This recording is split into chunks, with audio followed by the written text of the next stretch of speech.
Alright, kasama naman natin ngayon ang representative ng Joy Ice Philippines, si Sir John, at awarded sila bilang Premier Business Outstanding Ice Cream Food Brand. So, Sir, congratulations.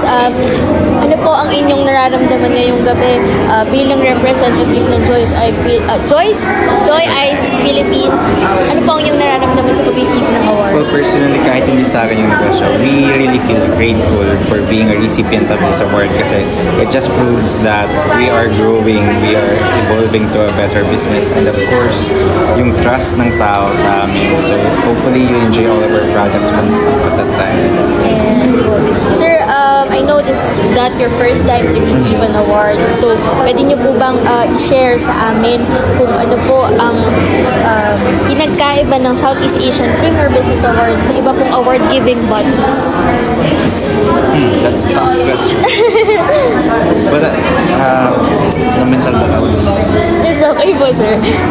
I could say the type of award that we have received because this one is for outstanding ice cream brand. The one we received is a different category, so hopefully they're still the same, but I think this is much more than that.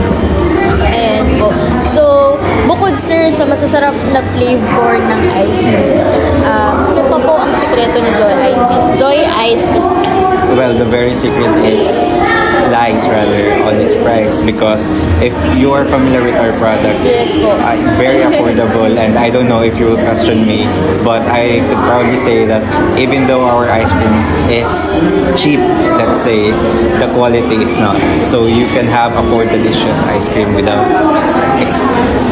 spending much. Yan.